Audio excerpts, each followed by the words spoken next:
जय हिंद फ्रेंड्स। जैसा कि आप सबको को ज्ञात होगा, मैंने आपको बताया था कि हम लोग एमसीक्यू प्रैक्टिस भी करने वाले हैं हिस्ट्री में। ठीक है, तो आपको मैंने जो कंटेंट है इसका वो मैंने पढ़ा रखा है पहले ऑलरेडी। तो गांधीयन युग हम लोग शुरू किए थे, जिसमें हम लोगों ने अपने वीडियो के अंदर ये सब पढ़ा था। मैं लिंक डलवा दूंगा इसके नीचे, ठीक है। और ये आपको ये पीडीएफ भी प्राप्त हो जाएंगे हमारे टेलीग्राम चैनल से। टेलीग्राम चैनल का भी लिंक आपको मिल जाएगा। इसके साथ कुछ इंपॉर्टेंट्स इन्फॉर्मेशन, साथ में मेंस आंसर राइटिंग फ्री में, ये सब भी टेलीग्राम्स पे दी जाती है। हमने बताया था कि हम एनडीए के, सीडीएस के, सीएपीएफ के, ईपीएफओ के, सारे स्टेट पीसीएस के तमाम सवाल हम सॉल्व करेंगे। ठीक है, तो इन सब चीज़ों पे हम चर्चा करने के लिए यहाँ पे उपस्थित हुए हैं। तो जैसा कि आप सबको ज्ञात है, हमने गांधीयन युग की शुरुआत करी थी और ये बहुत ही इम्पोर्टेंट टॉपिक है आपके अपकमिंग एग्जामिनेशंस के लिए। तो आइए हम लोग शुरू करते हैं। आप करना क्या है आपको कि जब मैं ये एमसीक्यू लगाऊं तो आप एक नोटबुक साथ लेके बैठें। जो फैक्ट आपको यहाँ से नहीं आते हैं वो फैक्ट को आप लिख लें, इससे आपको सहायता बहुत मिलेगी, है ना। कॉपी पे लिख लें शॉर्ट नोट्स, ताकि आपको याद करें। 1 या 2 पेज के बनेंगे, मतलब कि 1 पेज में नहीं जाएगा, मुश्किल से जाएगा 1 पेज, है ना। जो फैक्ट आप सिर्फ वही फैक्ट को रिवीजन करो, आधा पेज में हो जाएगा, 100 वर्ड 50 वर्ड में हो जाएगा सारे फैक्ट। ओके, तो आइए हम लोग शुरू करते हैं। अपना पहला सवाल देखते हैं। करमचंद गांधी जो है वो कहाँ के दीवान थे? पहला सवाल हमारा ये है कि करमचंद गांधी जो है वो कहाँ के दीवान थे। तो इसका आंसर से पोरबंदर के, राजकोट के और बीकानेर के। तो इसका आंसर है डी, सभी।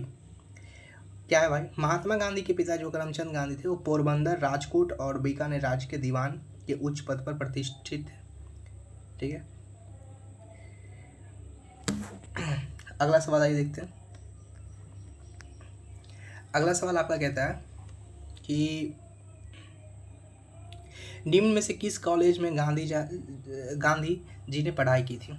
ठीक है, तो इसका आंसर से ये श्यामल दास कॉलेज भावनगर। हालांकि इस तरह का सवाल नहीं पूछना चाहिए बीपीएससी वगैरह किसी पीसीएस में, लेकिन पूछ लेते तो क्या ही करें, है ना। तब देखिए, ऐसा सवाल आपको कौन से बुक में कवर होगा बताइए? पीवाईक्यू से ही कवर उसका संभव ही नहीं है, बाकी कोई दूसरा बुक कवर कर दे इसको। ठीक है, अब आइए हम देखते हैं इसके कुछ जो एक्सप्लेनेशंस दिए हैं उसके बारे में, है ना। कहता है मोहनदास करमचंद गांधी का जन्म 2 अक्टूबर को 1969 को गुजरात के पोरबंदर नामक स्थान पर हुआ। ठीक है, इन्होंने अपनी प्राथमिक शिक्षा पोरबंदर एवं हाई स्कूल की शिक्षा राजकोट तथा कॉलेज की शिक्षा भावनगर के श्यामल दास कॉलेज से ग्रहण की। तत्पश्चात 1891 में इंग्लैंड से बैरिस्टर की पढ़ाई की। ठीक है, पूरी करने के बाद वो राजकोट एवं बम्बई में वकालत करने लगे। 1893 में दक्षिण अफ्रीका चले गए। वहाँ पर उन्होंने भारतीयों के खिलाफ हो रहे भेदभाव का विरोध किया। अफ्रीका में Natal Indian Congress, Phoenix form, ठीक है, टॉल्स्टॉय फॉर्म की स्थापना की। द इंडियन ओपिनियन नामक पत्र का संपादन किया। दक्षिण अफ्रीका में गांधी जी के राजनीतिक आंदोलन में मुसलमानों ने सक्रिय भागीदारी निभाई। गांधी जी ने, देखो ये पूछ सकता है, अब यहाँ पे ये साफ साफ लिखा हो कि उन्होंने निभाई। ठीक है, अगला है निभाई। गांधी जी ने पंजीकरण प्रमाण पत्र के विरुद्ध 1906 में केप टाउन में सत्याग्रह किया। जॉन रॉस्किन की पुस्तक जो है अनटू द लॉस्ट के प्रसिद्ध उदाहरण व्यक्ति के कल्याण सबके कल्याण में नहीं थे, कि कहता है व्यक्ति कल्याण सभी कल्याण में थे। Gandhi ji Henry David Thoreau और जैन धर्म से अत्यधिक प्रभावित थे। गांधी जी जनवरी 1915 में 21 वर्ष बाद वापस भारत आए थे। अब देखिए कब, कितने वर्ष बाद आए थे, बीपीएससी से पूछ देगा। तो आंसर से 21 वर्ष के बाद। तो आपको इतने सारे फैक्ट मैंने बताए, आप कॉपी लेके रखो, आपको जो नहीं आता वो लिख लो, है ना। आप देखोगे ध्यान करके। अब बताओ, ये सवाल था, बताओ कौन से बुक से बच्चा कवर करता है कि कौन से कॉलेज से पढ़े? संभव ही नहीं है, लेकिन हाँ पीवाईक्यू से कवर हो सकता है। ठीक है, तो आइए हम अब अगला सवाल देखते हैं। महात्मा गांधी के दक्षिण अफ्रीका के अनुभव के बारे में निम्नलिखित कथनों में कौन सा कथन सही है, ये देखते हैं। पहला, दक्षिण अफ्रीका में गांधीवादी राजनीतिक आंदोलन में मुसलमान व्यापारी सक्रियता से जुड़े थे। आपको बताना है सही है कि गलत है। ठीक है, दूसरा ऑप्शन देखते हैं। ठीक है, दूसरा ऑप्शन कहता है 1906 में गांधी ने केप टाउन में भारतीयों के लिए अनिवार्य रजिस्ट्री और पासों के आदेश के विरुद्ध अभियान नेतृत्व किया। ठीक है, तीसरा, गांधी ने अपना राजनीतिक जीवन केप टाउन में भारतीयों पर अत्यधिक कर लगाए जाने के विरुद्ध संघर्षों कहता है गांधी ने अपना राजनीतिक जीवन केप टाउन में भारतीयों पर अत्यधिक कर लगाने जाने के विरुद्ध संघर्षों के प्रारंभ किया। गलत बात है, सिर्फ ये सही है। 3 गलत इसलिए क्योंकि 3 में आपको मैंने पिछले भी एक्सप्लेन किया था कि गांधी ने शुरुआत जो केप टाउन में किए थे फिनिक्स आश्रम से, वो था कि भाई वोटिंग राइट नहीं है। मैंने जब से पढ़ाया भी पिछले कॉन्सेप्ट में, वोटिंग राइट नहीं था, मजदूरों के साथ अन्याय और था, विवाह को मैरिज को लेकर प्रॉब्लम था, वहाँ पे टैक्स को लेके उतना मसला था नहीं शुरू में। ठीक है, अब आइए आगे देखते हैं। अगला सवाल कह रहा है passive resistance associated with the first formed, ये इंग्लिश वाला बच्चा देख ले। महात्मा गांधी 1906 में दक्षिण अफ्रीका में दी पैसिव रेजिस्टेंस एसोसिएशन का सर्वप्रथम निर्माण निम्नलिखित में से किसके आरंभ किए जाने के विरुद्ध अभियान संगठित करने के लिए किया था। मतलब पैसिव रेजिस्टेंस का जो अभियान के लिए था वो किसके लिए था। ठीक है, तो आंसर से पोल टैक्स, पंजीकरण प्रमाण पत्र, भारतीय व्यवसायों के विरुद्ध विधान और भारतीयों के मताधिकार से वंचित विधान के। तो आप इसका आंसर बताइए। इसका आंसर से डी, वही पंजीकरण प्रमाण पत्र को लेकर। ठीक है, चलिए आइए अगला सवाल देखते हैं। ठीक है, नेक्स्ट क्वेश्चन जो कह रहा है आपका, वो कह रहा है फिनिक्स बस्ती का संस्थापन में से कौन किसने किया था। तो इसका आंसर से महात्मा गांधी फिनिक्स आश्रम की स्थापना करी थी। ठीक है, इंडिया ओपिनियन नामक पत्र का संपादन किया था। ठीक है, आइए फिनिक्स फॉर्म कहाँ है। ठीक है, तो ये जो है दक्षिण अफ्रीका में है, डरबन में। फिर निम्नलिखित फिनिक्स फॉर्म की स्थापना किसने की थी। मिस्टर गांधी ने की थी। ठीक है, अगला मतलब महात्मा गांधी ने की थी। आइए देखिए ये सवाल कह रहा है महात्मा गांधी ने कहा था कि उनकी कुछ सबसे गहन धारणाएं अन टू द लास्ट नामक पुस्तक में प्रतिबिंबित है। ठीक है, और इस पुस्तक में उनके जीवन को बदल डाला। इस पुस्तक का वह संदेश क्या था जिसने महात्मा गांधी को बदल डाला। तो वो वही था ना कि व्यक्ति का कल्याण में ही सबका कल्याण नहीं थे, बी ऑप्शंस है ना, अभी मैंने आपको बताया था। चलो अगला सवाल देखते हैं। कह रहा है अगला सवाल कह रहा है किस निम्नलिखित विचारकों में से किसका गांधी पे मतलब कि प्रभाव पड़ा था। तो हेनरी डेविड थोरो का था, रॉस्किन का था, जैन मत का था, जॉन मिल्टन का नहीं था। मिल्टन तो एक कवि था इंग्लैंड का और राइटर था, अच्छा राइटर था वो भी। 1, 2 और 4 ऑप्शन होना चाहिए था इसमें कायदे से, है ना। तो सी ऑप्शन 1, 2, 4 ओनली। ठीक है, आइए नेक्स्ट सवाल देखते हैं। अगला सवाल है महात्मा गांधी द्वारा दक्षिण अफ्रीका में प्रकाशित समाचार पत्र का नाम क्या था। तो वही इंडिया ओपिनियन नाम से उन्होंने प्रकाशित किया था। ठीक है, गांधी जी दक्षिण अफ्रीका में कितने वर्ष रहे थे। तो इसका आंसर से बी 21 वर्ष रहे थे। ठीक है, अब बताओ ऐसा सवाल पूछता है कौन याद रखेगा कितने वर्ष रहे थे, पर आप MCQ प्रैक्टिस करोगे तो आपको जरूर याद रहेगा। आप मेरा बात ये मानो, है ना। आइए यहाँ से थोड़ा कुछ एक्सप्लेनेशन दिया मैं पढ़ लूँ, काम आएगा। कहता है महात्मा गांधी दक्षिण अफ्रीका में व्यापार करने वाले एक भारतीय मुसलमान व्यापारी दादा अब्दुल्ला के मुकदमे को देखने के लिए उद्देश्य से कहते हैं। मैंने इस सारे अच्छे से कॉन्सेप्ट पढ़ा रखा है आपको वो पिछले वीडियो में, है ना। मैं आपको बताया था मैं चैप्टर वाइज कराऊंगा और अथी भी कराऊंगा MCQ भी। 1893 में दक्षिण अफ्रीका चले गए। दक्षिण अफ्रीका से हुए जनवरी 1915 में आए, 1893 में 1915 में आए। इस प्रकार कुल 21 वर्ष दक्षिण अफ्रीका में रहे। वर्ष 1915 में दक्षिण अफ्रीका से वापस आने के बाद गांधी जी सर्वप्रथम 1916 में बनारस हिंदू यूनिवर्सिटी में के जो BHU है के उद्घाटन समारोह में वाराणसी में व्यापक जन समुदाय के माध्यम से उपस्थित हुए और भाषण दिया और अभिजात वर्गों के प्रतिभाषण होने के लिए भारतीय राष्ट्रवाद की निंदा की और मजदूरों और गरीबों के शोषण के लिए अभिजात वर्गों की निंदा की और कहा कि हमारी मुक्ति केवल किसानों के द्वारा ही हो सकती है। अब आपको याद होना चाहिए ये सवाल पूछा कि गांधी जी ने अपना पहला सार्वजनिक भाषण कब दिया था। तो यही दिया था BHU में। ठीक है, ये बात। अब बताओ अब कौन से बुक में डायरेक्ट ये बात लिखा होगा, जिसमें लिखा होगा आप कितना रट लोगे। संभव है, याद होता है नहीं होता, बट ऐसे क्वेश्चन के माध्यम से संभव है कि आप कर पाओगे। आइए अगला सवाल देखते हैं मिस्टर गांधी से रिलेटेड जो था। अगला सवाल ये कह रहा है कि 1915 में दक्षिण अफ्रीका से लौटने के बाद गांधी जी सबसे पहले कहाँ व्यापक जन समुदाय के बीच उपस्थित हुए थे। ठीक है, वो था वही बनारस BHU में। ठीक है, अगला भारत में महात्मा गांधी की पहली महत्वपूर्ण सार्वजनिक उपस्थिति कहाँ हुई थी। ठीक है, तो सार्वजनिक उपस्थिति BHU में ही हुई थी ना। चलो उम्मीद है दोस्तों आपको पसंद आ रहा होगा क्योंकि सीरीज मैंने काफ़ी मेहनत करी है इस सीरीज को बनाने के लिए। है ना। और ऐसे और भी सब्जेक्ट्स के मैं कवर कर दूंगा ना, बस आप लोग ध्यान से सपोर्टिव रहें, क्योंकि अच्छा कंटेंट तभी आता है जब लोग सपोर्ट करते हैं, क्योंकि नहीं तो एक समय के बाद मैं भी काम बंद कर दूंगा। 2 दशक के पश्चात दक्षिण अफ्रीका में वापस आने पर महात्मा गांधी भारत में सर्वप्रथम सार्वजनिक रूप से कहाँ और कब उपस्थित हुए थे? वो हुए थे सार्वजनिक रूप से उपस्थित 1916 में BHU में, ठीक है। अगला सवाल जो कह रहा है, देखिए CAPF का सवाल है।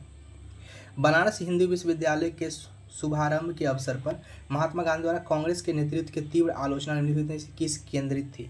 यानी जो कह रहा है कि BHU में के शुभारंभ में जो गांधी जी ने BHU में जो भाषण दिया था उसमें किस बात का था? अभी मैंने बताया ना कि वो अभिजात वर्गों के, मतलब अपर क्लास के उतना था से नाराज थे, ठीक है। तो यही है, प्रतिभास होने के लिए भारतीय राष्ट्रवाद की निंदा की, ठीक है। कांग्रेस का सरकार के अधीन पद स्वीकार करना और कांग्रेस के सरकार के विरोध की रणनीति, तो इसमें से मेरे ख्याल से सिर्फ आंसर जो है तो वही होना चाहिए, सी होना चाहिए, है ना। CAPF में पूछा हुआ सवाल है तो वही है। अब आइए कुछ सवाल देखते हैं, फिर इसका हम एक्सप्लेनेशन भी देखेंगे। सवाल है कि BHU के शुभारंभ पर महात्मा गांधी ने भाषण का संबंध निम्नलिखित में से कौन सा कथन सही है? उन्होंने भारतीय परवरजनों पर आरोप लगाया कि उनमें से मजदूरी करने वाले गरीबों के प्रति चिंता का अभाव है, ऐसा आरोप लगाया। उन्होंने जोर देकर कहा कि हमारी मुक्ति केवल किसानों के द्वारा हो सकती है, ऐसा तो बात साफ साफ लिखा हुआ है। अब देखो 2 ऑप्शंस मिल गया, पहला वाला मुझे ही पता नहीं चल रहा है। उन्होंने अस्पृश्यों के दुर्दशा पर विशेष बल दिया, दिए ही होंगे। उन्होंने अहमदाबाद के मिल मालिकों के मामले को उठाने का वचन दिया, ऐसा कोई वचन तो उनको तो नेता दिया होगा। उन्होंने 4 नंबर, इसका ऑप्शन से ऑप्शन बी 1 और 2, ठीक है। क्योंकि ये बात 1916 के मिल मालिक वाला मसला 1918 में है ना। तो देखो अब आपको मैं बताता हूँ, ये सवाल को गौर से देखो आप। अभी मैंने आपको यहाँ पे जस्ट बताया, पढ़ाया, पर भी आप इसे नहीं बना सकते। रीजन क्या है कि यदि आप सोच नहीं सकते, अब 1916 में भाषण दे रहे हैं, 1918 में हुआ है वो अहमदाबाद, तो उसका कैसे होगा? तो 4 ऑप्शंस को यदि आप काट दोगे, देखो इलिमिनेट कर दोगे, तो ये अब 1-2 कॉमन है, केवल 3 को देखना था, है ना। तो ऐसी सवालों की प्रैक्टिस करते करते आपको बहुत चीज़ें याद हो जाएगी, देख लेना आप, ठीक है। कह रहा है महात्मा गांधी दक्षिण अफ्रीका से भारत किस वर्ष लौटे थे? तो ये जो लौटे थे वो 1915 में लौटे थे, ठीक है। कहता है भारत के स्वतंत्रता आंदोलन के दौरान महात्मा गांधी द्वारा स्थापित साबरमती आश्रम किस नगर के बाहर स्थित है? ठीक है, तो इसका आंसर जो होना चाहिए दोस्तों वो होना चाहिए बी, अहमदाबाद। आइए एक्सप्लेनेशन देखते हैं। महात्मा गांधी ने मई 1915 में अहमदाबाद में साबरमती नदी के किनारे साबरमती आश्रम की स्थापना की, जिसे सत्याग्रह आश्रम कहा जाता है। ध्यान देने वाला बात यह है कि जनवरी 1915 में महात्मा गांधी दक्षिण अफ्रीका से भारत आए। अपनी पुस्तक हिंद स्वराज में उन्होंने व्यापक रूप से अपने सिद्धांतों की व्याख्या की तथा अपने रचनात्मक कार्यों के लिए अहमदाबाद में साबरमती आश्रम की स्थापना की। ठीक है, रचनात्मक कार्य के लिए उन्होंने साबरमती आश्रम की स्थापना की। ठीक है, कब की है? 1915 में। ये पूछ सकता है मई 1915। अब तो PCS वगैरह तो डेट भी पूछ देते हैं। ठीक है, नेक्स्ट सवाल देखते हैं हम लोग। महात्मा गांधी ने अहमदाबाद के निकट साबरमती के किनारे एक आश्रम बनाया था, इसे कहा जाता है, तो सी ऑप्शन सत्याग्रह आश्रम। ठीक है, अगला सवाल है 20 नंबर देखते हैं। महात्मा गांधी ने पदार्पण से पूर्व भारत में राष्ट्रीय आंदोलन की दिशा में निम्नलिखित में से किन अंतर्राष्ट्रीय घटनाओं ने प्रभावित किया था? ठीक है, 1898 में इटली अबसीनिया युद्ध, चीन के बॉक्सर आंदोलन, फिर आयरलैंड के क्रांतिकारी आंदोलन ने, और रूस जापान युद्ध। ठीक है, अब ध्यान से देखा जाए तो इसे इसका आंसर जो है सभी होना चाहिए डी। बट मैं ऑनेस्टली बताता हूँ, यदि मेरे सामने ये सवाल पहली दफ़ा आता तो या तो मैं तुक्के से डी मारता। हाँ, आयरलैंड वाले मैंने थोड़ा थोड़ा याद है, पर इतना सारा का सारा याद नहीं, क्योंकि इसके लिए आपको पूरा वर्ल्ड हिस्ट्री का नॉलेज होना चाहिए कि वर्ल्ड हिस्ट्री में क्या कॉन्टेक्स्ट, ये युद्ध कब हुआ, और मैं वर्ल्ड हिस्ट्री मान लो नहीं पढ़ा हूँ, मुझे कहाँ से पता चलेगा ये सवाल? आप बताओ, चलेगा नहीं चलेगा? बट यदि मैं PYQ किया हूँ तो मुझे जब पक्का इसका आंसर मिल जाता है एग्जाम के अंदर। समझ पा रहे हो? तो आइए हम देखते हैं आगे, इसका एक्सप्लेनेशन देख लेते हैं। महात्मा गांधी जनवरी 1915 में दक्षिण अफ्रीका से भारत वापस आए थे। 1917 में सर्वप्रथम चंपारण में उन्होंने राष्ट्रीय आंदोलन का पदार्पण किया था। महात्मा गांधी के राष्ट्रीय आंदोलन में शामिल होने से पहले भारतीय स्वतंत्रता आंदोलन में उग्रवादी चरण में प्रवेश हो गया था तथा युवा आंदोलनकारी ताकत के बल पर अंग्रेजी सत्ता को उखाड़ फेंकने की चुनौती दे रहे थे। युवाओं को इस कार्य की प्रेरणा इटली के अस्बिनिया युद्ध 1898 में हुआ, अस्बिनिया के विजय से हुई, चीन के बॉक्सर आंदोलन और आयरलैंड के क्रांतिकारी आंदोलन से था। 1905 के रूस जापान युद्ध में जापानी सेना के विजय जैसे अंतर्राष्ट्रीय घटनाओं से प्राप्त हो रही थी। भारतीय क्रांतिकारी आंदोलन को सर्वाधिक प्रभावित जापान जैसे छोटे देश द्वारा रूस को पराजय सर्वाधिक प्रभावित जापान जैसे छोटे देश द्वारा रूस को पराजय किया। ऐसे जापान ने जब रूस को हरा दिया ना, तो भारतीयों को लगने लगा, मोटिवेट करे, जब वो कर सकता तो हम क्यों नहीं कर सकते। एक्चुअली ये अंतर्राष्ट्रीयकरण का भी एक दौर था, मतलब थॉट का, चेतना का अंतर्राष्ट्रीयकरण हो रहा था, कहने का तात्पर्य। महात्मा गांधी के राजनीतिक गुरु कौन थे? इतने सारे एग्जाम में इतने बार पूछे गए, तो वो थे गोखले साहब है। ठीक है, आइए आगे देखते हैं। गोपाल कृष्ण गोखले ने पहली बार राजनीति में 1889 में इलाहाबाद में हुए कांग्रेस अधिवेशन में प्रवेश किया था। ये पूछ देगा ना तो अच्छों की हालत खराब हो जाएगी, मैं बता रहा हूँ। यदि जिस दिन पूछ दिया ना कब हुआ था गोखले की एंट्री, 1889 में इलाहाबाद में कांग्रेस के अधिवेशन में। गोखले उदारवादी होने के साथ साथ सच्चे राष्ट्रवादी थे। गरम दल के लोगों ने इन्हें दुर्बल हृदय का सुधारवादी एवं अंग्रेजों का छिपा हुआ राजद्रोही कहा था। दुर्बल हृदय का सुधारवादी मतलब कमजोर दिल है इनका, और अंग्रेजों का छिपा हुआ राजद्रोही कहा था। इन्होंने 1905 में बनारस में हुए कांग्रेस अधिवेशन की अध्यक्षता भी की थी। महात्मा गांधी गोखले के महान व्यक्तित्व से प्रभावित होकर उनको अपना आध्यात्मिक और राजनीतिक गुरु मानते थे। गोखले ने ही महात्मा गांधी को भारतीय राजनीति में प्रवेश से पूर्व 1 वर्ष तक देश में पर्यवेक्षक और विद्यार्थी बनकर रहने के लिए कहा था। ठीक है, तो आपने सब पढ़ लिया। अगला सवाल है, भारतीय राजनीति में प्रवेश से पूर्व 1 वर्ष तक पर्यवेक्षक किसने कहा था बन के रहने के लिए? गोखले जी ने कहा था भाई। चलो अगला सवाल है, ये एनडीए का सवाल है। देखो कितना अच्छा सवाल बनाया उन्होंने। क्वेश्चन तो लोग सर खतरनाक सेट करते हैं यूपीएससी वाले, मानना पड़ेगा। अगला सवाल है, हिंद स्वराज के बारे में क्या सत्य लिखा? अब बताओ हिंद स्वराज बुक के अंदर क्या लिखा, इसके बारे में पूछा है। हिंद स्वराज भारतीय राष्ट्र की एक सभ्यता परक संकल्पना प्रस्तुत करता है। अब ध्यान से एक सेकंड हम सोचेंगे इस सवाल पे। यदि मान लो मेरे आगे क्वेश्चन आ गया हो तो ये मैं कैसे बनाता? मैं तो हिंद स्वराज पढ़ा भी नहीं हूँ, पर अभी मैंने आपको एक बात बताई थी कि गांधी के जो थॉट हैं वो हिंद स्वराज में लिखे गए हैं। ठीक है, हिंद स्वराज यह स्पष्ट करती है कि भारतीयों की दुर्दशा में सुधार के लिए संसदीय लोकतंत्र की आवश्यकता था। मुझे नहीं लगता उस लेवल पे, उस टाइम पे इस लेवल की बात हुई होगी। हिंद स्वराज यह तर्क देता है कि औद्योगिक पूंजीवाद समाज की अनैतिकता के लिए उत्तरदायी है। ठीक है, औद्योगिक पूंजीवाद की बात करता है। अब आइए इसका आंसर देखते हैं, तो क्या दिया उन्होंने? सी दिया 1 और 3। ठीक है, अब 2 ऑप्शंस तो मैंने अभी जस्ट काटा था कि स्पष्ट करती है कि भारतीय दुर्दशा के लिए संसदीय लोकतंत्र की बात नहीं हुई होगी उस टाइम पे। देखो आप यदि 2 ऑप्शंस कट भी कर देते हैं तो या तो 3 होते हैं या 1 और 3 होते हैं। ठीक है, तो ऐसे करके मैं आंसर्स निकालता इस, यदि मैं एग्जाम हॉल में होता तो। पर आप कैसे निकालोगे? प्रीवियस ईयर पढ़ के संभव है। ठीक है, मैं ऑनेस्टली बताऊँ, मेरे आगे भी सवाल आता पहली दफ़ा तो मुझसे नहीं बन पाता, किसी से नहीं बन पाता। कोई टीचर फेंक रहा है, दीवार बोल रहा है मैं बना दूंगा, कैसे बना दोगे भाई? कोई बुक में लिखा नहीं, तुम पढ़े नहीं हो कभी, है ना? तो कोई भी एग्जाम हो उसमें 100 के 100% सवाल किसी को नहीं आते, लेकिन हाँ जो PYQ करके जाते हैं उसके चांसेस ज़्यादा होते हैं सवाल सोल्व करने के। मैं इस बार भी IAS के पेपर में मैंने देखा था क्वेश्चन सोल्व करके, तो वहाँ पे जिस PYQ से लगभग 80% सवाल ऐसे भी लड़ जाते हैं। हाँ डायरेक्ट नहीं लड़ते, लाइन बाय लाइन नहीं लड़ते, पर एक ऑप्शन इस सवाल का, एक ऑप्शन तो देखो एनडीए का सवाल था ये। ठीक है, गांधी जी 1909 में लिखित अपनी पुस्तक हिंद स्वराज में स्वराज के विस्तृत व्याख्या की। इसमें उन्होंने आत्मनिर्भर ग्रामीण गणतंत्र एवं सामाजिक आदर्श के बारे में लिखा है। ठीक है, जहाँ पर ऐसे लोग निवास करते हैं जिनका जीवन स्वविनियमित हो, मतलब सेल्फ रेगुलेटेड लाइफ हो। गांधी जी का कहना यह था। यह पुस्तक भारतीय राष्ट्र की एक सभ्यता परक संकल्पना प्रस्तुत करती है, मतलब इंडिया को कैसा होना चाहिए, कितना सिविलाइज होना चाहिए, ऐसा बात करता है। और यह तर्क देता है कि औद्योगिक पूंजीवाद जो है समाज की अनैतिकता के लिए उत्तरदायी है। हाँ, इसका आपको थॉट दिखेगा, गांधी जी इसीलिए ग्रामीणीकरण पे, ग्रामीण कुटीर उद्योग पे प्रमोट करते थे। गांधी जी द्वारा इस पुस्तक में पश्चिम आधुनिकता की आलोचना की गई। ध्यान देने वाली बात यह है कि गांधी जी ने दक्षिण अफ्रीका में प्रथम बार सत्याग्रह का प्रयोग किया, जो सत्य एवं अहिंसा के सिद्धांत पर आधारित था। अब बताओ सत्याग्रह का प्रयोग गांधी जी ने पहली बार अफ्रीका में कब किया और क्यों किया? बता सकता है कोई? नहीं बता सकते तो जाके मेरा कंटेंट पढ़ लो जो मैंने क्लास लिया। ठीक है, आइए अगला सवाल देखते हैं। महात्मा गांधी ने हिंद स्वराज तत्व क्या है, उनका हिंद स्वराज तत्व पश्चिमी आधुनिकता की एक आलोचना। अभी हिंद स्वराज में उन्होंने क्या क्या लिखा बता रहे कि यही थे, सही बात है। सत्याग्रह के लिए उनके दर्शन की रूपरेखा, ठीक है। ब्रिटिश से अपने आप को स्वतंत्र कराने के भारतीयों की आह्वान, ऐसा हिंद स्वराज में बात ही नहीं है क्योंकि 1909 की है।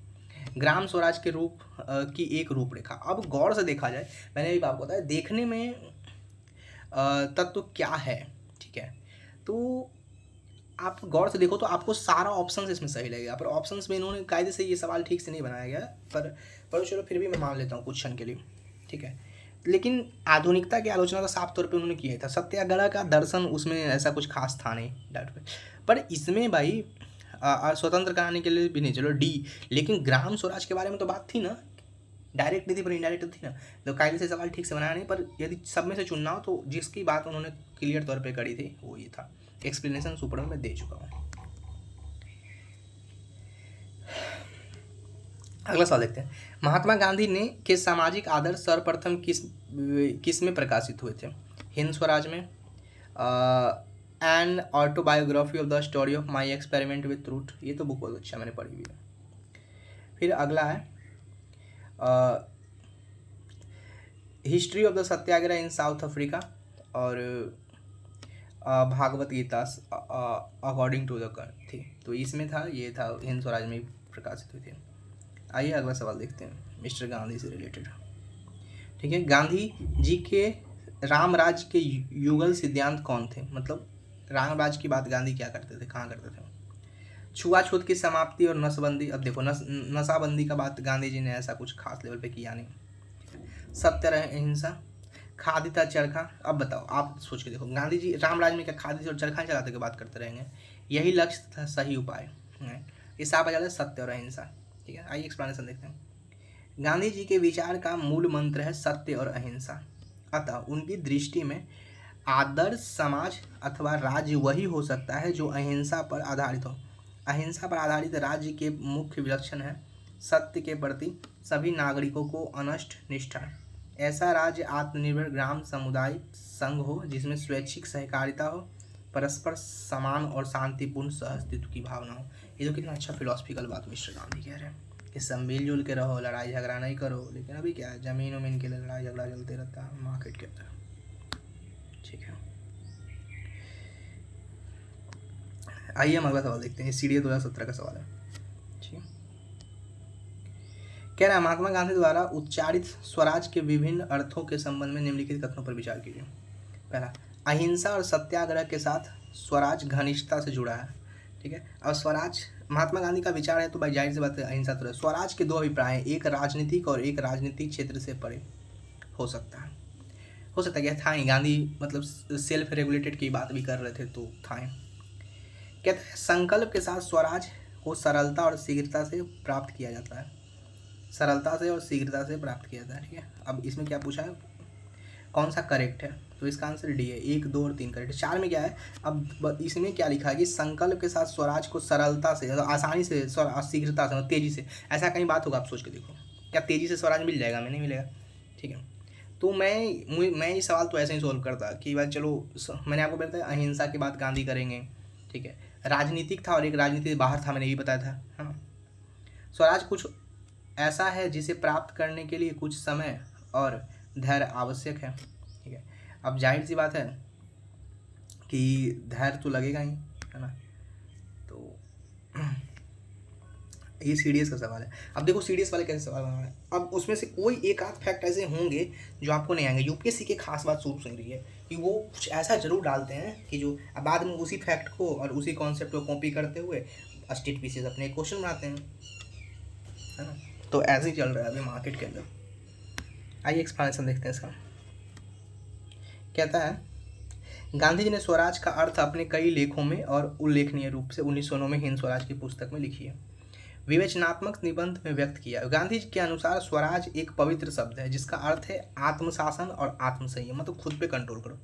स्वराज प्राप्त करने के लिए समय और धैर्य आवश्यक होता है।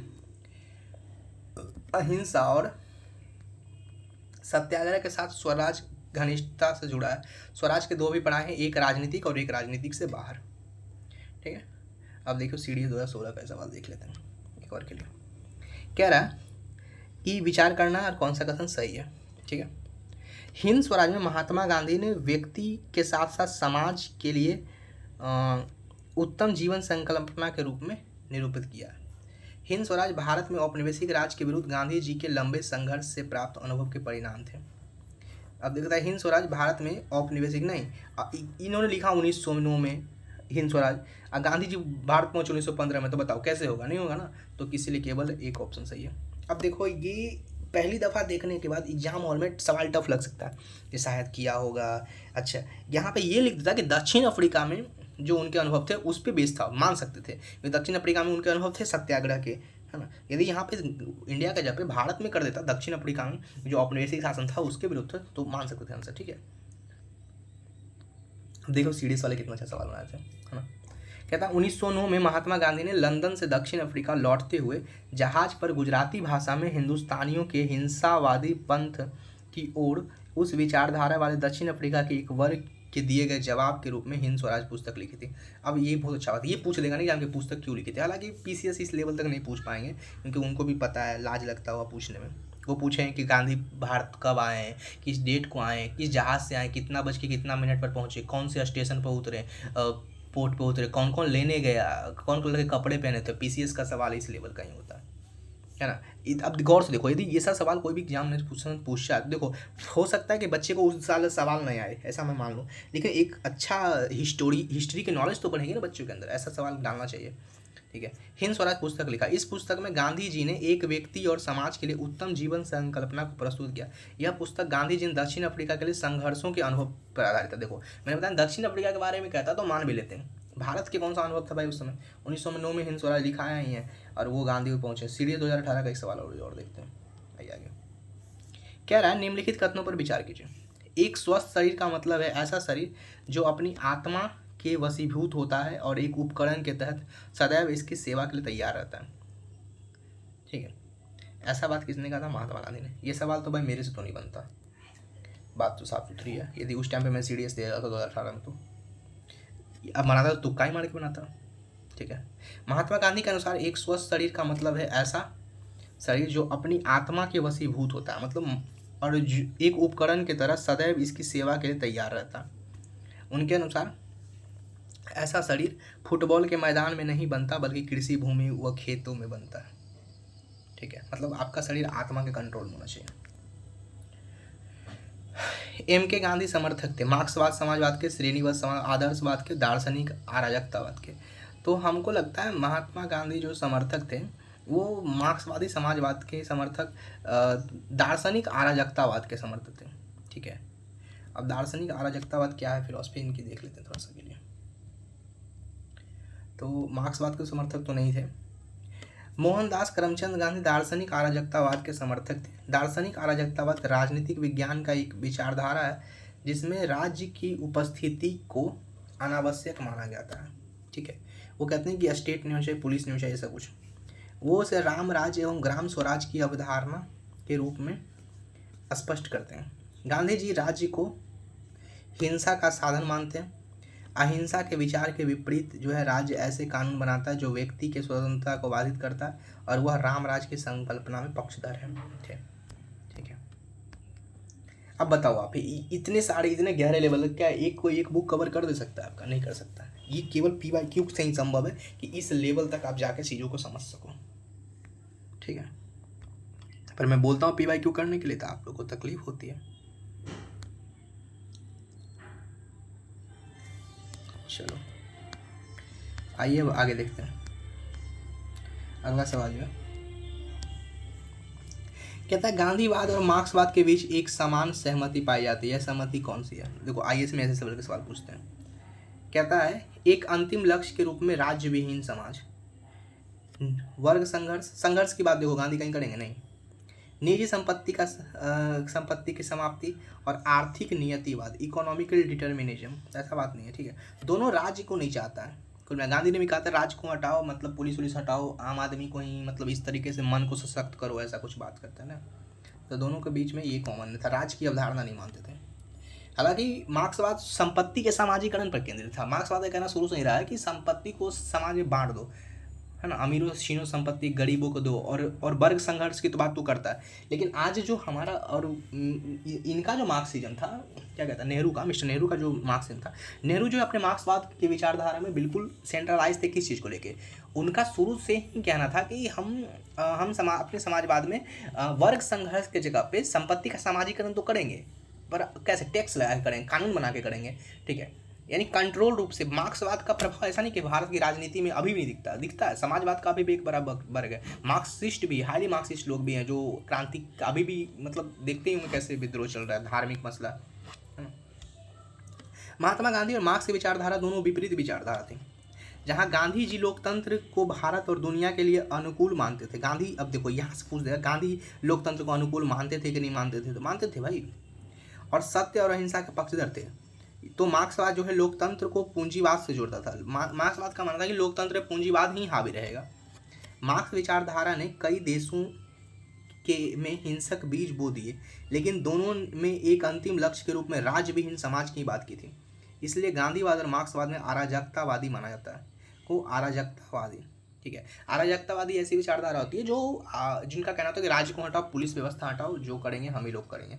चाहे कुछ लोग वायलेंटली भी हो सकते हैं, कुछ लोग सुधार के माध्यम से बात कर सकते हैं। चलिए आ जाओ, एक सवाल देखते हैं।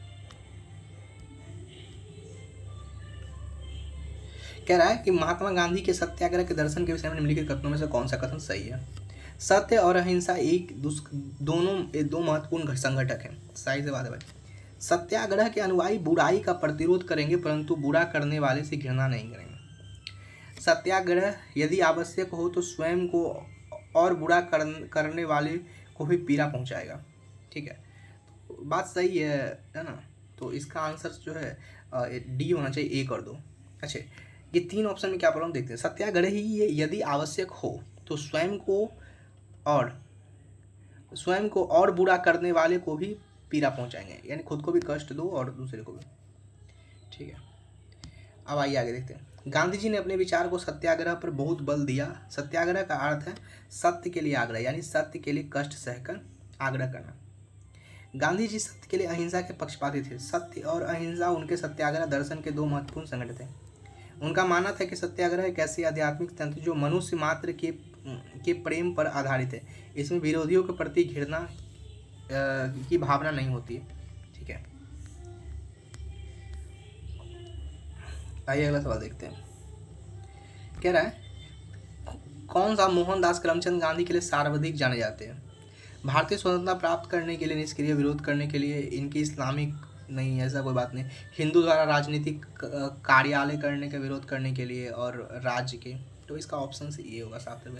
आइए इसका एक्सप्लेनेशन पढ़ लेते हैं। एक्सप्लेनेशन में बच्चा खाली दिया होता है। गांधी जी ने अपने विचार में सत्याग्रह पर बहुत बल दिया। उनके सत्याग्रह में अनेक तरीकों का समावेशन है, जैसे सत्याग्रहियों द्वारा संकल्प लेना, प्रार्थना करना, व्रत करना, ये सब, ठीक है।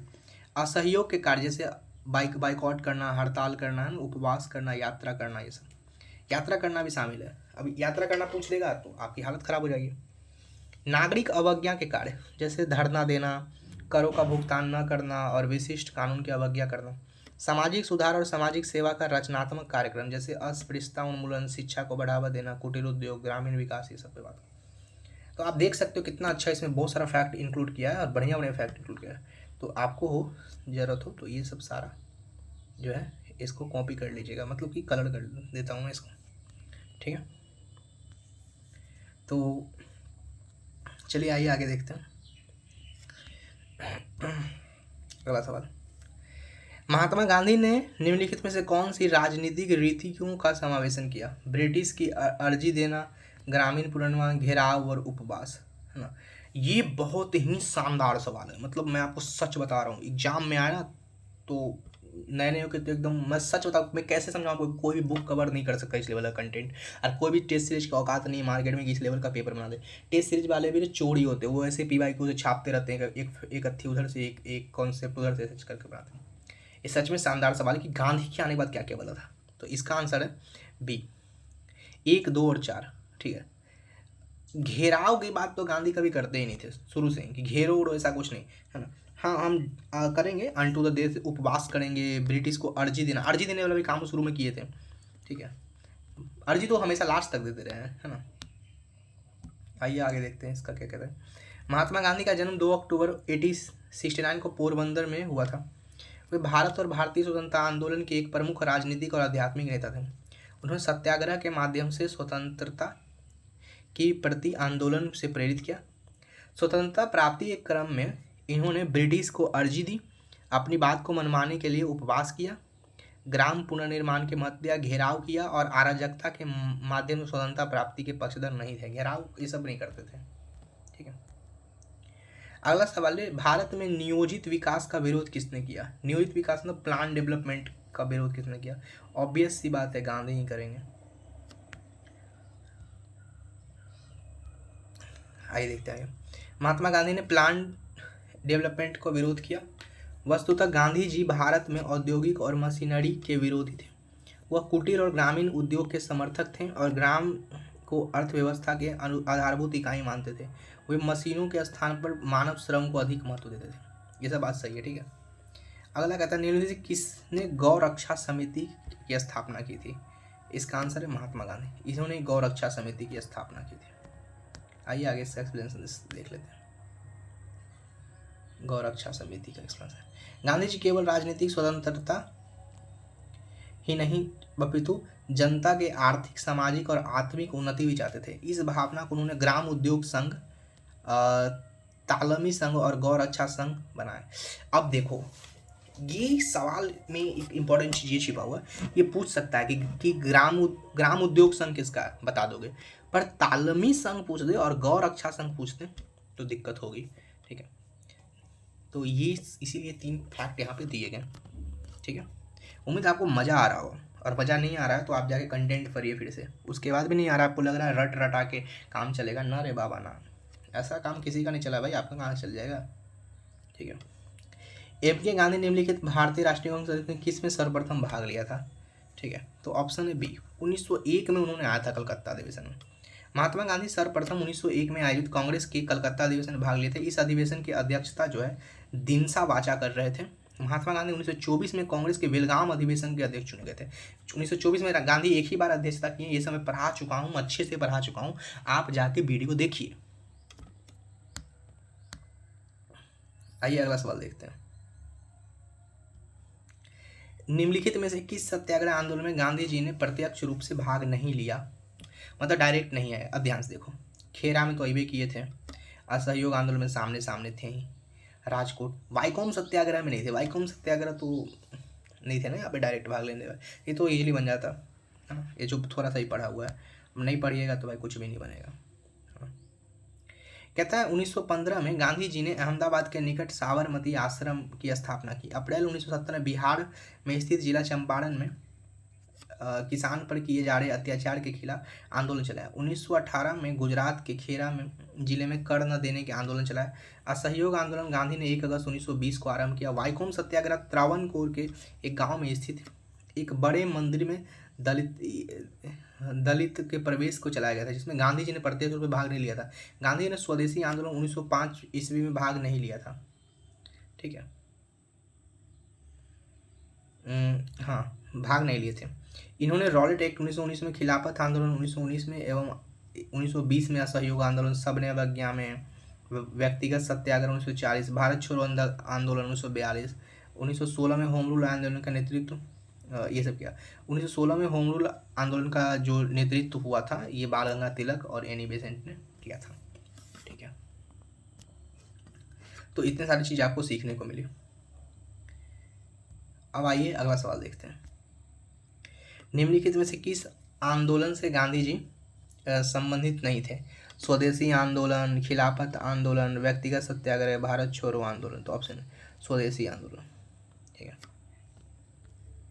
अगला सवाल है, नेक्स्ट क्वेश्चन, निम्नलिखित में से कौन सा एक महात्मा गांधी के नेतृत्व में चलाने वाला आंदोलन नहीं था? ठीक है, तो ये था होम रूल। होम रूल किसमें? एनी बेसेंट और उनके बीच में था तिलक। महात्मा गांधी के राजनीतिक जीवन निम्नलिखित घटनाओं का कालक्रम क्या है? अब देखो ध्यान से। सबसे पहले चंपारण हुआ, ठीक है। फिर असहयोग आंदोलन सबसे लास्ट में हुआ, ठीक है। तो देखो एक से शुरुआत होगा, नहीं सॉरी 18 में ही हुआ था ना ये तो। कहता है एक घटनाक्रम का कालक्रम क्या है। तो सबसे पहले मिल हड़ताल हुआ फरवरी 1918 में, खेरा हुआ मार्च 1918 में, ठीक है। फिर उसके बाद हुआ असहयोग आंदोलन सबसे लास्ट में हुआ है ना। तो 3 पे फिर आ गया ये हाँ चंपारण, यानी चंपारण में किसान विद्रोह। तो ऐसे करके आंसर फाइंड कर सकते हैं। देखो मैं यहाँ पे कंफ्यूज हो गया थोड़ा सा, सॉरी। आइए आगे देखते हैं। महात्मा गांधी जनवरी 1915 में दक्षिण अफ्रीका से वापस भारत आए। 1915 में उन्होंने गुजरात के अहमदाबाद जिले में साबरमती आश्रम की स्थापना की। 1917 ईस्वी में राजकुमार शुक्ल के निमंत्रण पर बिहार के चंपारण जिले में अंग्रेजी बागान मालिकों के द्वारा नील किसानों के शोषण के खिलाफ प्रथम सफल सत्याग्रह के सफलतापूर्वक नेतृत्व किया। यह गांधी जी के भारत में सत्याग्रह का प्रथम प्रयोग था। इसके बाद फरवरी या मार्च 1918 में अहमदाबाद मिल मजदूर हड़ताल का नेतृत्व किया। यहाँ अहमदाबाद मिल मजदूर हड़ताल का नेतृत्व करते हुए गांधी जी ने सर्वप्रथम भूख हड़ताल किया, ठीक है। भूख हड़ताल नमक सत्याग्रह के अस्त्र का रूप में इसके पश्चात 1918 में खेरा में लगान के वृद्धि के चलते रोकने के लिए उन्होंने किया था, ठीक है, खेरा विद्रोह। असहयोग आंदोलन की अवधि थी 1920 से 22, ठीक है। अब आइए आगे देखते हैं। अगला सवाल है कौन सी घटना सबसे पहले हुई, ठीक है। अब जाहिर सी बात है ये तो चंपारण पहले हुई। कहता है दक्षिण अफ्रीका से लौटने के पश्चात गांधी जी ने प्रथम सफल सत्याग्रह आरंभ किया। पहला सत्याग्रह उन्होंने कहाँ आरंभ किया, तो चंपारण में ही किया, ठीक है। अब आइए चंपारण पे कुछ सवाल और हैं, उसे मैं देखता हूँ। आपको लग रहा है यार टाइम लग रहा है तो वीडियो स्पीड कर लीजिए, ठीक है। चंपारण सत्याग्रह का नेतृत्व किया था, किसने किया था, तो ऑप्शन सी गांधी ने किया था। अब इसका एक्सप्लेनेशन पढ़ लेते, कुछ सीखने को मिल जाए शायद, नया फैक्ट। आइए देखते हैं। गांधी जी ने अपने विचार पर आधारित सत्याग्रह का पहला प्रयोग 1917 में बिहार के चंपारण नामक स्थान पर किया। यहाँ पर यूरोपीय बागानों के मालिक नील की खेती करने वाले किसानों पर बड़े अत्याचार करते थे। वे किसान को नील की खेती करने से उनके पैदावार की सस्ती दरों पर बेचने को मजबूर करते थे। किसानों को अपनी ज़मीन के कम से कम 3 कट्ठा में खेती करनी पड़ती थी नील की। इस सस्ते दाम पर बेचना पड़ता था, इसे 3 कठिया व्यवस्था कहा जाता है। गांधी जी के दक्षिण अफ्रीका में किए गए संघर्षों से प्रभावित होकर यहाँ के किसानों ने उन्हें चंपारण आने का निमंत्रण दिया। गांधी जी चंपारण गए और वहाँ के किसानों की दयनीय दशा को देखा। उनके आगमन से चंपारण के जिला अधिकारियों में बेचैनी हुई और उन्होंने चंपारण छोड़ने का आदेश दिया। गांधी जी ने आदेश मानने से इनकार कर दिया। इसके लिए संघर्ष को तत्पर हो गए। सरकार ने परिस्थितियों को भांपते हुए अपना आदेश वापस ले लिया और एक जांच समिति बैठाने का निर्णय लिया। एवं सदस्य स्वयं गांधी जी को ही बनाया गया। जांच समिति ने किसान की दशा सुधारने के लिए कुछ आवश्यक कार्रवाई की, ठीक है। चंपारण आंदोलन अखिल भारतीय राजनीति में गांधी जी का पहला साहसिक कदम था। चंपारण एग्रीगेरियन कमेटी नाम से बनी थी कमेटी। आइए आगे देखते हैं। अखिल भारतीय राजनीति में गांधी का पहला साहसिक कदम था। प्रीज में 1999 में पूछा गया चंपारण, ठीक है। अगला सवाल है, ये सवाल बहुत बार पूछा है। निम्न में से कहाँ महात्मा गांधी ने भारत में सर्वप्रथम सत्याग्रह प्रारंभ किया था, चंपारण में, ठीक है। आगे देखते हैं। चंपारण आंदोलन जो था गांधी जी का, वो नील कर्मियों के समस्या के समाधान के लिए था। चंपारण सत्याग्रह में गांधी जी ने किसके पक्ष में संघर्ष किया था, किसान के संबंध पक्ष लिए थे, ठीक है। आइए अगला सवाल देखते हैं। बिहार में कौन सा स्थान पर गांधी जी ने अपना प्रथम सत्याग्रह किया था, चंपारण में किया था, ठीक है। 3 कठिया संबंधित आंदोलन कौन सा था, चंपारण सत्याग्रह ही था, ठीक है। आइए अगला सवाल देखते हैं। चंपारण में 3 कठिया प्रथा का तात्पर्य प्रथा 3 कट्ठा में से 3/20 भूमि पर नील की खेती करो। ऐसा कुछ था। निम्न 3 कठिया प्रथा किस स्थान पर किसकी खेती से संबंधित था? नील की खेती से संबंधित था और चंपारण में था। ठीक है, तो आइए अगला सवाल देखते हैं। निम्नलिखित में से कौन सा चंपारण सत्याग्रह के संबंध में सही नहीं है? गलत पूछा है, गलत कथन पूछा। ठीक है, यह किसानों से जुड़ा था, सही बात है। इसे 3 कठिया प्रथा के विरुद्ध चलाया गया था, ये भी सही है। डॉक्टर राजेंद्र प्रसाद तथा JB कृपलानी ने इसे महात्मा गांधी का सहयोग किया, ये भी सही है। और यह प्रथम आंदोलन था जिसे MK गांधी ने संपूर्ण भारत के स्तर पर आरंभ किया था। ठीक है, अब देखो, संपूर्ण भारत के स्तर पर आरंभ नहीं किया था, ये डी वाले फैक्ट में क्या एरर है मैं बताता हूँ, लेकिन बाद में जाके पूरे भारत लेवल पर इसको प्रसिद्धि मिली थी, ऐसी बात नहीं मिली थी। ठीक है, लेकिन उन्होंने आरंभ ये सोच के नहीं किया था कि पूरा इंडिया को यूनाइट कर देंगे, समझ में आ रहा है? यानी ये बात सही है कि पहला किसान आंदोलन था जिसको भारत लेवल पर यानी ऑल इंडिया लेवल पर प्रसिद्धि मिली, मतलब फेमस हुआ, गांधी की भी लोकप्रियता बढ़ी, लेकिन उन्होंने जानबूझ के नहीं किया था, वो तो उसका आउटपुट निकल गया ना सर। ठीक है, जिसे MK गांधी ने संपूर्ण भारत स्तर पर आरंभ किया था, पूरे भारत स्तर पर आरंभ होता था और जगह आंदोलन चाहिए, सिर्फ चंपारण में क्यों होता? ठीक है, तो देख समझना कि डी में क्या एरर है। हेलो सर, चंपारण सत्याग्रह किसान से जुड़ा आंदोलन था जो 3 कठिया पद्धति के विरुद्ध चलाया गया था। ठीक है, राजकुमार शुक्ल ने महात्मा गांधी को चंपारण आने तथा कृषक की समस्या सुलझाने के राजी किया था। यद्यपि आंदोलन किसान की समस्याओं से संबंधित था, इसमें प्रमुख रूप से अनुबंधित नकदी फसल कृषि नील की खेती के लिए, परंतु गांधी जी के अधिकांश सहयोगी शिक्षित मध्यम वर्ग से थे, जैसे कि राजेंद्र प्रसाद, गोरख प्रसाद, आचार्य ब्रज किशोर, नरहरि पारिक, महादेव देसाई, JB कृपलानी, अनुग्रह नारायण सिंह, मजहरुल हक। उल्लेखनीय कि चंपारण चंपारण जो है आंदोलन का प्रसार संपूर्ण बिहार में नहीं था, बिहार में भी नहीं था, पूरे देश लेवल पर कहाँ से। चंपारण आंदोलन का मुख्यतः किसके विरोध में था? ये तो बता चुके हैं। कहता है चंपारण सत्याग्रह के बारे में नीचे दिए कथनों में से कौन सा कथन सही है? यह नील की खेती से संबंधित है, सही बात है भाई, नील बस नहीं सहता है ना। कह रहा है इसकी शुरुआत इसलिए हुई क्योंकि यूरोपीय बागान मालिकों ने जमींदारों का दमन किया था। ठीक है, अगला सवाल है, ये सही है, 2 तो गलत है। निम्नलिखित में से किसने महात्मा गांधी का साथ दिया था? तो वल्लभ भाई पटेल तो वहाँ पे साथ दिए थे ना, खेरा में। ठीक है, जवाहरलाल नेहरू, राजेंद्र प्रसाद, अनुग्रह नारायण सिंह, सी ऑप्शन। ठीक है, सही आंसर। निम्नलिखित कथनों पर विचार कीजिए। डॉक्टर राजेंद्र प्रसाद जो है ने महात्मा गांधी को चंपारण आने तथा कृषकों के समस्या को जांच करने के लिए राजी किया था। राजेंद्र प्रसाद ने राजी नहीं किया था, बल्कि राजकुमार शुक्ल ने। चंपारण जांच में आचार्य JB कृपलानी महात्मा गांधी के सहयोगी में से एक थे, ये सही है, बी ऑप्शन। ठीक है, सही थे, पहला गलत है, दूसरा सही है। अगला है, चंपारण आंदोलन से कौन संबंधित नहीं था? तो जयप्रकाश नारायण थे, JB कृपलानी, ठीक है, मुझे ये सवाल में थोड़ा सा गलत लग रहा है कुछ। राजेंद्र प्रसाद तो थे ही, अनुग्रह नारायण सिंह, हाँ सॉरी, जयप्रकाश नारायण नहीं थे, अनुग्रह नारायण सिंह थे, सॉरी। देखो कितना कन्फ्यूजन नाम है, जयप्रकाश नारायण, अनुग्रह नारायण सिंह, नारायण लगा तो मैं कन्फ्यूज हो गया थोड़ा सा। कह रहा है बिहार के किस नेता ने महात्मा गांधी के साथ किसान आंदोलन का नेतृत्व किया था? तो वो किया था उन्होंने, राजेंद्र प्रसाद ने। और भी लोग थे लेकिन राजेंद्र प्रसाद का नाम। अब BPS ऐसा पागल वाला सवाल क्यों पूछती है, मुझे तो समझ नहीं आता यार, ये सब पूछ के तुम्हें क्या मिल जाएगा।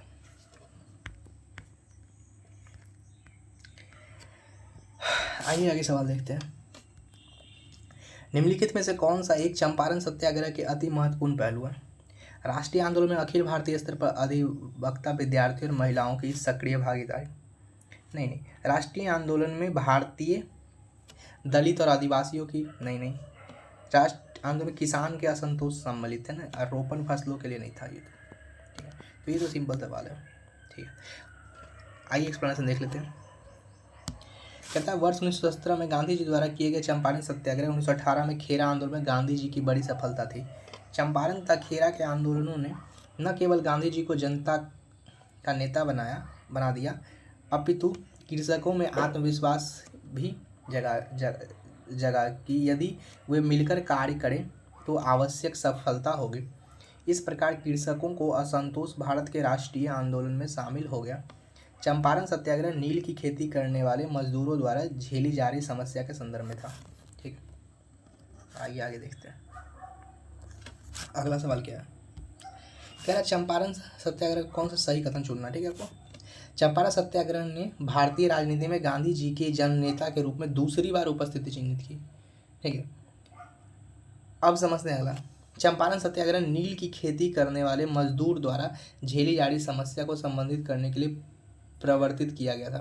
ठीक है, अब ध्यान से देखिए, दूसरा ऑप्शन तो बात चल भी रहा है। अब पहला नहीं, दूसरी बार नहीं था, पहली बार था। हाँ, पहला भाषण तो उन्होंने बीएचयू में दिया जरूर, लेकिन राजनीति में गांधी जी के जन नेता के तौर पे प्रदर्शित नहीं थे। जन नेता मतलब वो लीडरशिप नहीं संभाले थे, वहाँ बस भाषण था। दूसरी बार नहीं, पहली बार ही होगा। ठीक है, अगला है, भारतीय राष्ट्रीय कांग्रेस के 1916 में लखनऊ अधिवेशन में किसने बिहार के नील उगाने वाले प्रश्न प्रस्तुत किया था। ठीक है, तो इन्होंने किया था राजकुमार शुक्ल ने। ठीक है, गए थे वही लखनऊ अधिवेशन में गांधी से मिलने के लिए। भारतीय राष्ट्रीय कांग्रेस के 1916 के लखनऊ अधिवेशन में राजकुमार शुक्ल ने बिहार के नील उगाने वाले किसानों का प्रश्न प्रस्तुत किया था। राजकुमार शुक्ल ने लखनऊ में गांधी जी से मुलाकात की और चंपारण में किसानों की समस्याओं का अवगत कराया तथा किसानों को अन्यायपूर्ण प्रक्रिया से मुक्त कराने के लिए आंदोलन को नेतृत्व करने का अनुरोध किया। गांधी जी ने स्वीकार कर लिया। किसानों की समस्या को समाप्त करने के लिए गांधी जी द्वारा प्रारंभिक चरण चंपारण सत्याग्रह को पूरे भारत में सहयोग मिला था, पर फैला नहीं था पूरे भारत के लेवल पे। ठीक है, आइए नेक्स्ट सवाल देखते हैं। चंपारण में गांधी जी को आमंत्रण किसने दिया था। राजकुमार शुक्ल ने ही दिया था, शुक्ला जी। अगला सवाल है, चंपारण के में नील किसानों की दुर्दशा की और गांधी जी का ध्यान किसने आकर्षित किया था। तो ये किया था, देखिए, अब ये सवाल बीपीएससी पूछ के फिर पगला दी। पूछ रही है कि दुर्दशा और गांधी जी के लिए ध्यान किसने दिया था। तो राजेंद्र प्रसाद ने, अनुग्रह नारायण सिंह ने, आचार्य कृपलानी ने और राजकुमार शुक्ल ने, और राजकुमार शुक्ल ने दिया था। ठीक है, कहता है गांधी जी चंपारण क्यों गए थे। तो जाहिर सी बात है, बताया था नील की खेती वाला समस्या था, उसलिए गए थे। निम्नलिखित भारतीय राष्ट्रीय कांग्रेस के किस अधिवेशन में महात्मा गांधी को चंपारण के किसानों की समस्या से अवगत कराया गया था। 1916 का जो लखनऊ अधिवेशन था। आप बताइए उसकी अध्यक्षता कौन कर रहे थे लखनऊ अधिवेशन की। ठीक है, अगला सवाल, निम्नलिखित में से कौन सा गांधी के चंपारण सत्याग्रह संबंधित है। ठीक है, राजकुमार शुक्ल। आइए अगला सवाल देखते हैं। ये CAPF पे पूछा, अच्छा सवाल है, के बारे में आपको विचार करना, इस कथन के बारे में थोड़ा सा विचार कर लेते हैं। ये कौन सा सही है। चंपारण क्षेत्र में बागान मालिक विरोधी असंतोष और आंदोलन की लंबी परंपरा रही थी। महात्मा गांधी के द्वारा चंपारण के खेतिहरों की शिकायतों को पूरे भारत में प्रचार मिला था। चंपारण के खेतिहरों ने चीनी पर अत्यधिक करारोपण का विरोध किया था। 3 तो गलत है, ठीक ना, वो चीनी पे नहीं था। ठीक है, तो बी ऑप्शन हो जाएगा, 1 और 2। अगला सवाल, कह रहा महात्मा गांधी ने चंपारण सत्याग्रह का किसने विरोध किया था। महात्मा गांधी जब चंपारण सत्याग्रह कर रहे थे तो उसमें महात्मा गांधी का विरोध किसने किया था। अब बताओ, ये सब सवाल आपको कौन से बुक से मिल जाएगा, बताना मेरे को। अब मिल जाएगा था, कितना रट लोगे। तो इसका आंसर है बी। ये मुझे अभी पता चला, मुझे पहले पता भी नहीं था। महात्मा गांधी मतलब NG रंगा नाम का कोई आदमी था। महात्मा गांधी के चंपारण सत्याग्रह के विरोध में NG रंगा ने किया था। ज्ञात है कि चंपारण 1917 में के लिए गांधी जी राजकुमार शुक्ल से आगरा पर गए थे। चंपारण सत्याग्रह के समय गांधी जी के साथ राजेंद्र प्रसाद, ब्रज किशोर, महादेव देसाई, JB कृपलानी आए थे। चंपारण सत्याग्रह के दौरान गांधी जी के कुशल नेतृत्व से प्रभावित होकर रविंद्रनाथ टैगोर ने उन्हें महात्मा की उपाधि दी। ये बहुत इंपॉर्टेंट है, कब दी ये पूछ सकता है। तो कब दी मैं बता दिया, रविंद्रनाथ टैगोर ने दी थी। और कब दी थी, वही जब वो उससे खुश हो गए थे तब। ठीक है, आइए अगला सवाल है, कहता है बागान मालिकों के साथ जो समझौता हुआ, समझौते के साथ तौर पर गांधी जी ने उनके द्वारा किसानों से वसूली की गई अवैध राशि वापस लौटाने की बात जो हुई थी वो कितने पे, 25% पे बात बनी थी भैया। जुलाई 1917 में बिहार के लेफ्टिनेंट गवर्नर एडवर्ड गाइड, ये बीपीएससी से पूछ सकता है कि 1917 में कौन था वहाँ का लेफ्टिनेंट, एडवर्ड गाइड था, द्वारा एफ जी सलाई की अध्यक्षता में चंपारण एग्री ग्रीन कमेटी का गठन हुआ। कौन था अध्यक्ष, कौन था? एकदम लो भाई, इसको ग्रीन ग्रीन हरा हरा कर देता हूँ, बहुत ही ज़्यादा सारा इंपॉर्टेंट है बीपीएससी के लिए, तो बहुत इंपॉर्टेंट इस पर दिया हुआ फैक्ट। लो हरा हरा कर दिया मैंने सारा, सॉरी तो पीला हो गया। कह रहा है जुलाई 1917 में बिहार में लेफ्टिनेंट गवर्नर एडवर्ड गाइड था, ठीक है, और एफ जी सलाई की अध्यक्षता में चंपारण एग्रीगेशन कमेटी का गठन किया गया था। इसके सदस्यों महात्मा गांधी जी भी थे, जी रैनी थी, डेजी रीड था, एमएल टेवर था, एलसी अडामी और हरिहर प्रसाद आदि शामिल थे। इस कमेटी के प्रतिवेदन पर तिनकटिया प्रणाली को समाप्त कर दिया गया और किसानों से अवैध रूप से वसूली गए धन को 25% वापस किया। ये वाला जो पीला वाला फैक्ट है ना, पूरा लिख ही लेना, क्योंकि बीपीएससी में सवाल यहाँ से बनेगा तो आपकी प्राण निकल जाएगी। कहता है चंपारण कृषि जांच समिति का सदस्य निम्नलिखित में से कौन नहीं था? सलाई था, रीड था, अनुग्रह नारायण सिंह नहीं थे, महात्मा गांधी तो थे। ये सवाल इंडिया 2009 का पूछा हुआ। देखो यूपीएससी का सवाल भाई दमदार रहता है, उसमें एक ही सवाल रहता है पर बहुत सारे इन्फॉर्मेशन मिल जाते हैं। कह रहा है विचार करना है कौन सा सही कदम चुनना, ठीक है। चंपारण सत्याग्रह ने भारतीय राजनीति में जन नेता के रूप में महात्मा गांधी के प्रथम उपस्थिति को चिन्हित किया। सही बात है। ऊपर देखो ऑप्शन, अब देखो कैसे पीवाई की रिपोर्ट है, तो वहाँ दूसरी बार नहीं पहली बार हुआ। राजेंद्र प्रसाद, जेबी कृपलानी जैसे युवा राष्ट्रवादी चंपारण में महात्मा गांधी के साथ थे। सही बात है। इस आंदोलन के दौरान महात्मा गांधी ने सत्याग्रह को अपने दर्शन के का निरूपण किया था। बता दें कि कैसे वो काम कर रहे हैं, ठीक है। तो इसका आंसर बी होना चाहिए, 1 और 2। अच्छा, इस आंदोलन के दौरान महात्मा गांधी ने सत्याग्रह के अपने दर्शन का निरूपण किया, ठीक है। तो ये गलत है, अब क्यों गलत है देखते आगे एक्सप्लेनेशन। कह रहा है महात्मा गांधी जी भारत में सत्याग्रह का प्रथम प्रयोग बिहार के चंपारण जिले में किया। यहाँ किसानों की अपनी जमीन के कम से कम 3 कट्ठे पर नील की खेती करनी पड़ती तथा यूरोपीय नीलों द्वारा दामों पर नील बेचना पड़ता था। इन्हें 3 कट्ठिया पत्ती कहा था। चंपारण के किसान में निमंत्रण इन्होंने दिया था। परिणाम स्वरूप जांच आयोग के आधार पर यूरोपीय नील के किसान 25% राशि वापस करने की राजी हुए। चंपारण सत्याग्रह की सफलता ने भारतीय राजनीति में जननेता के रूप में गांधी जी को प्रथम पद चिन्हित किया। ध्यान रहे कि गांधी जी के अपने दक्षिण अफ्रीका प्रवास के दौरान सत्याग्रह के अपने दर्शन का निरूपण किया था। ध्यान रहे गांधी जी ने अपने दक्षिण अफ्रीका प्रवास के दौरान सत्याग्रह के अपने दर्शन का निरूपण किया था। अच्छा, गांधी जी ने सत्याग्रह का तो प्रयोग वहाँ किया ही था। कहता है इस आंदोलन के दौरान गांधी जी ने अच्छे निरूपण, अंग्रेजी देख लेते, it was during the movement the Mahatma Gandhi formulated, नहीं सॉरी फॉर निरूपित मतलब बनाया था। हिंदी थोड़ा टफ है इसलिए मुझे कन्फ्यूजन हुआ। फॉर्मुलेटेड मतलब बनाया तो शुरू में यूज़ तो पहला उन्होंने किया था, आपको पता है 1906 के आसपास, 5-6 के आसपास, जब फिनिक्स आश्रम बनाया था तभी, दक्षिण अफ्रीका में, जो एम्बुलेंस नाम की संस्था चला रहे थे तभी। कह रहा है निम्नलिखित में से कौन सा भारत में गांधी जी का प्रथम सत्याग्रह आंदोलन था जिसमें उन्होंने सविनय अवज्ञा का प्रयोग किया था? तो वो था चंपारण में, ठीक है। अगला, सत्याग्रह के संबंध में निम्नलिखित कथनों पर विचार किया। सीडीएस का सवाल है, देखते हैं आइए। इसका प्रथम प्रयोग गांधी जी के द्वारा दक्षिण अफ्रीका में किया गया था, ठीक है। इसका प्रथम प्रयोग भारत में चंपारण किया, दोनों सही है इसमें भाई, कोई दिक्कत नहीं है, ठीक है। कहता है गांधी जी ने 1906 में ट्रांसवाल कानून के विरुद्ध, आइए एक्सप्लेनेशन देखते हैं। गांधी जी ने 1906 में ट्रांसवाल कानून के विरुद्ध जो है पहली बार सत्याग्रह का प्रयोग दक्षिण अफ्रीका में किया। गांधी जी ने भारत में सत्याग्रह का पहला प्रयोग 1917 में बिहार के चंपारण में किया। इन्होंने 3 कट्ठिया पत्ती के खिलाफ सत्याग्रह किया। किसानों को न्याय दिलाने इस सत्याग्रह की सफलता पर गुरु रविंद्रनाथ टैगोर ने गांधी जी को महात्मा की संज्ञा दी थी, ठीक है।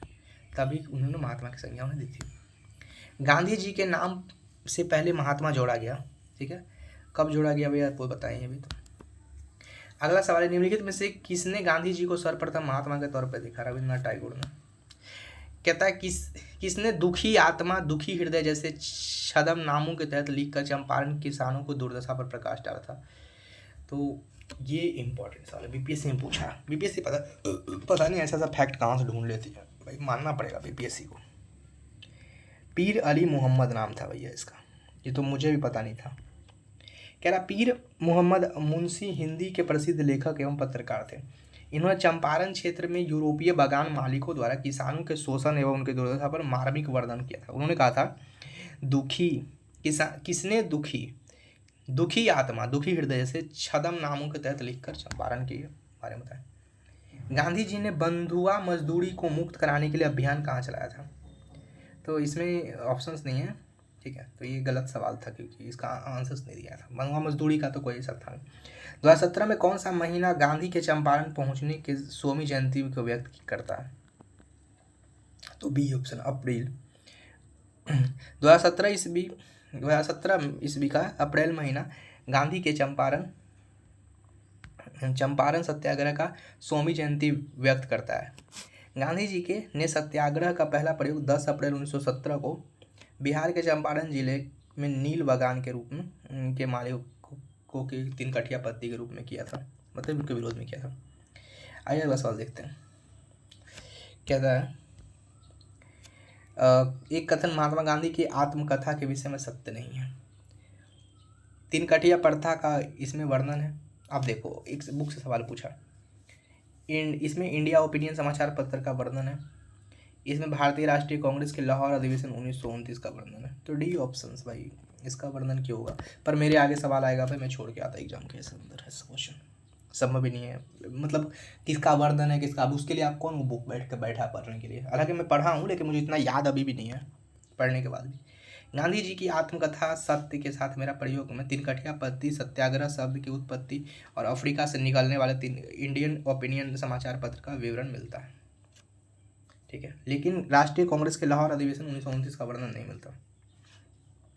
मेरा अंतिम उद्देश्य प्रत्येक व्यक्ति की आंखों से आंसू पूछना होगा, यह कथन किसका है? ये कथन गांधी का है, ठीक है। आइए आगे देखते हैं।